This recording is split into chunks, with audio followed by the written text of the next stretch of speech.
नमस्कार दोस्तों, आज सुनेंगे पद्म पुराण से भगवान के रहने का 5 स्थान कौन कौन सा है। व्यास जी बोले, शिष्यगण, मैं तुम लोगों को 5 धर्मों के आख्यान सुनाऊंगा। उन 5 में से एक का भी अनुष्ठान करके मनुष्य सुयश, स्वर्ग तथा मोक्ष भी पा सकता है। माता पिता की पूजा, पति की सेवा, सबके प्रति समान भाव, मित्रों से द्रोह न करना और भगवान श्री विष्णु का भजन करना, ये 5 महायज्ञ है।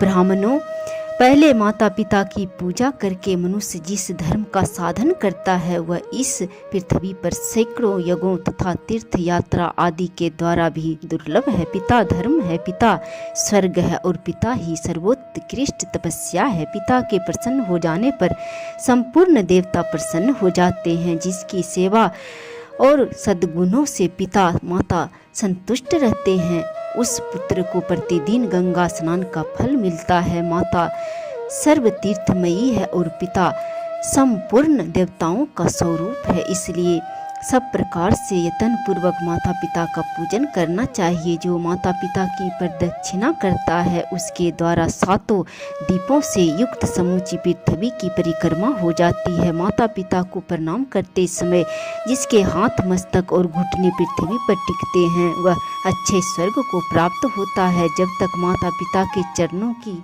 रज पुत्र के मस्तक और शरीर में लगती रहती है तभी तक वह शुद्ध रहता है। जो पुत्र माता पिता के चरण कमलों का जल पीता है उसके करोड़ों जन्मों के पाप नष्ट हो जाते हैं।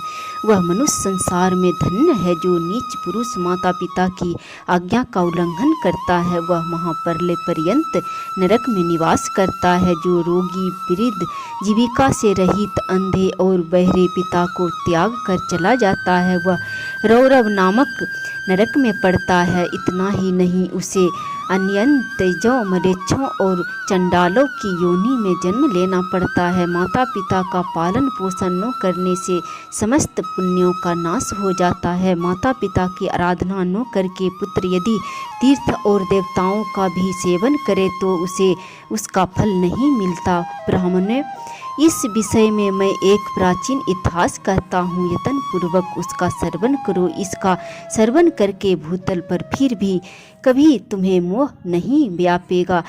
पूर्व काल की बात है। नरोत्तम नाम से प्रसिद्ध एक ब्राह्मण था। वह अपने माता पिता का अनादर करके तीर्थ सेवन के लिए चल दिया।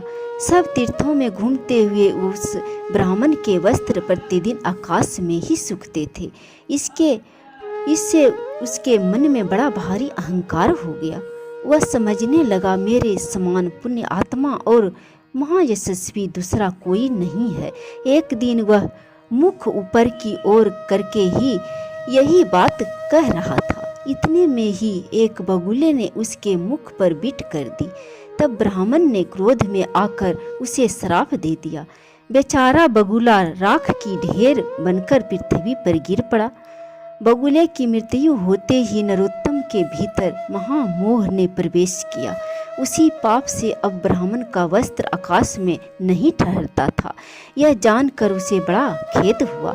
तदंतर आकाशवाणी ने कहा, ब्राह्मण, तुम परम धर्मात्मा मुख चंडाल के पास जाओ। वहां जाने से तुम्हें धर्म का ज्ञान होगा। उसका वचन तुम्हारे लिए कल्याणकारी होगा। यह आकाशवाणी सुनकर ब्राह्मण मुख चंडाल के घर गया। वहां जाकर उसने देखा वह चंडाल सब प्रकार से अपने माता पिता की सेवा में लगा है। जाड़े के दिनों में वह अपने माँ बाप को स्नान के लिए गर्म जल देता, उनके शरीर में तेल मलता, तापने के लिए आग जलाता, भोजन के पश्चात पान खिलाता और रुईदार कपड़े पहनने को देता था। प्रतिदिन मिष्टान भोजन के लिए परोसता था। बसंत ऋतु में महुए की सुगंधित माला पहनाता था। इनके लिए और भी जो भोग सामग्रियां प्राप्त होती उन्हें देता और भांति भांति की आवश्यकताएं पूर्ण किया करता था।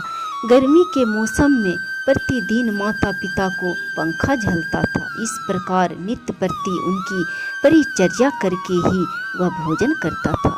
माता पिता की थकावट और कष्ट का निवारण करना उसका सदा का नियम था। इन पुण्य कर्मों के कारण चंडाल का घर बिना किसी आधार और खंभे के आकाश में स्थित था। उसके अंदर त्रिभुवन के स्वामी भगवान श्री हरि मनोहर ब्राह्मण का रूप धारण किए नित्य क्रीड़ा करते थे। वे सत्य स्वरूप परमात्मा अपने महान सत्यमय तेजस्वी विग्रह से उस चंडाल के मंदिर की शोभा बढ़ाते थे। वह सब देखकर ब्राह्मण को बड़ा विस्मय हुआ। उसने मुख चंडाल से कहा, तुम मेरे पास आओ, मैं तुमसे संपूर्ण लोकों के सनातन हित की बात पूछता हूँ, उसे ठीक ठीक बताओ। मुख चंडाल बोला, विप्र, इस समय मैं माता पिता की सेवा कर रहा हूँ, आपके पास कैसे जाऊँ? इनकी पूजा करके आपकी आवश्यकता पूर्ण करूँगा, तब तक मेरे दरवाजे पर ठहरिए, मैं आपका अतिथि सत्कार करूँगा। चंडाल के इतना कहते ही ब्राह्मण देवता आग बबूला हो गए और बोले, मुझ ब्राह्मण की सेवा छोड़कर तुम्हारे लिए कौन सा कार्य बड़ा हो सकता है? चंडाल बोला, बाबा, क्यों व्यर्थ कोप करते हो? मैं बगुला नहीं हूँ। इस समय आपका क्रोध बगुले पर ही सफल हो सकता है, दूसरे किसी पर नहीं। अब आपकी धोती नो तो आकाश में सूखती है और नो ठहर ही पाती है, अतः आकाशवाणी सुनकर आप मेरे घर पर आए हैं। थोड़ी देर ठहरिए तो मैं आपके प्रश्न का उत्तर दूंगा, अन्यथा पतिव्रता स्त्री के पास जाइए। द्विज श्रेष्ठ, पतिव्रता स्त्री का दर्शन करने पर आपका अभिष्ट सिद्ध होगा। व्यास जी कहते हैं, तदंतर चंडाल के घर से ब्राह्मण रूपधारी भगवान श्री विष्णु ने निकलकर उस द्विज से कहा, चलो मैं पतिव्रता देवी के घर चलता हूँ। द्विज श्रेष्ठ नरोत्तम कुछ सोचकर उनके साथ चल दिया। उसके मन में बड़ा विस्मय हो रहा था। उसने रास्ते में भगवान से पूछा, विप्रवर, आप इस चंडाल के घर में जहाँ स्त्रियाँ रहती हैं किस लिए निवास करते हैं? ब्राह्मण रूपधारी भगवान ने कहा, विप्रवर, इस समय तुम्हारा हृदय शुद्ध नहीं है, पहले पतिव्रता आदि का दर्शन करो, उसके बाद मुझे ठीक ठीक जान सकोगे। ब्राह्मण ने पूछा, तात, पतिव्रता कौन है? उसका शास्त्र ज्ञान कितना बड़ा है, जिस कारण मैं उसके पास जा रहा हूँ, वह भी मुझे बतलाइए।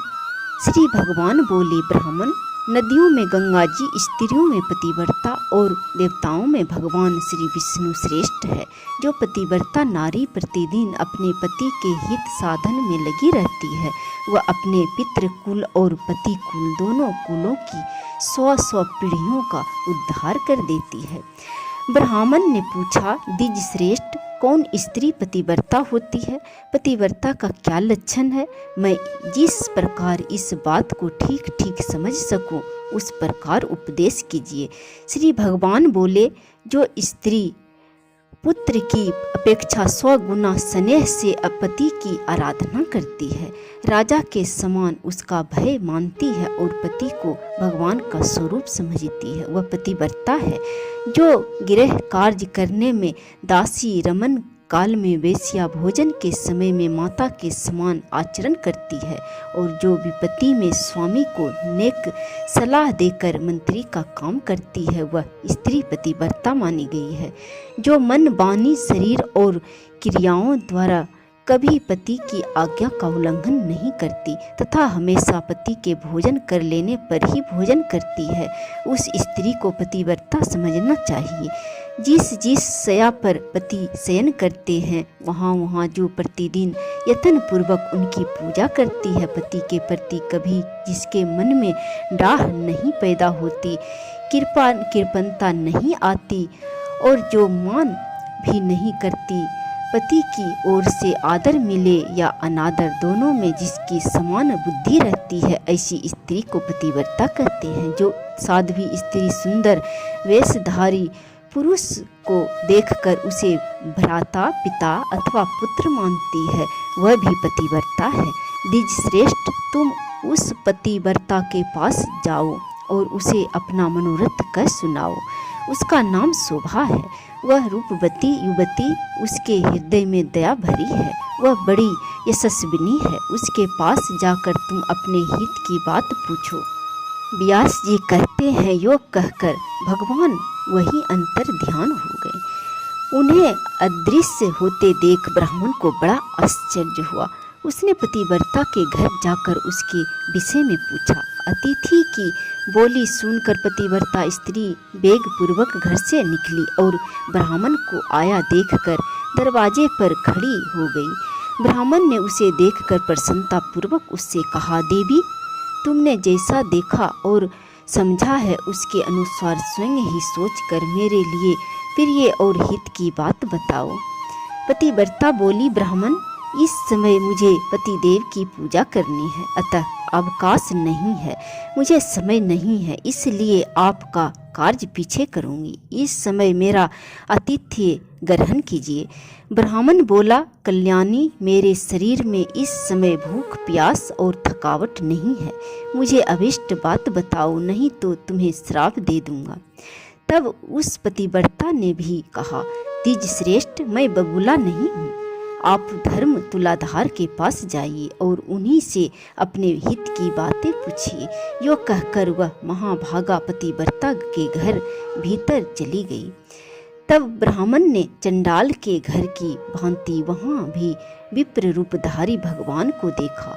उन्हें देखकर वह बड़ा विस्मय में पड़ गया और कुछ सोच विचार कर उनके समीप गया। घर में जाने पर उसे हर्ष में भरे हुए ब्राह्मण और उस पतिव्रता के भी दर्शन हुए।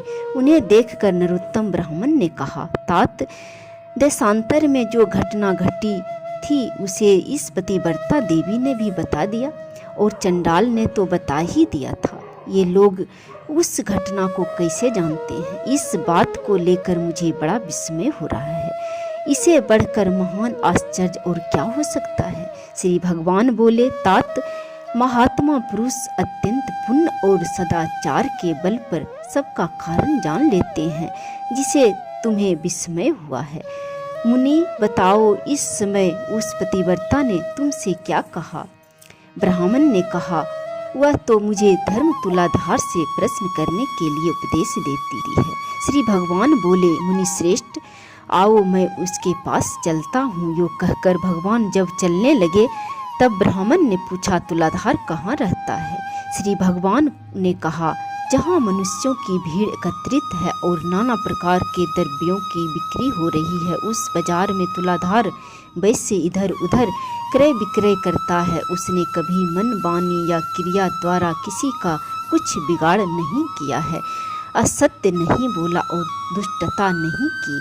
वह सब लोगों के हित में तत्पर रहता है, सब प्राणियों में समान भाव रखता है तथा ढेले, पत्थर और स्वर्ण को समान समझता है। लोग जौ, नमक, तेल, घी, अनाज की ढेरियाँ तथा अन्य संग्रहित वस्तुएं उसकी जबान पर ही लेन देन करते हैं।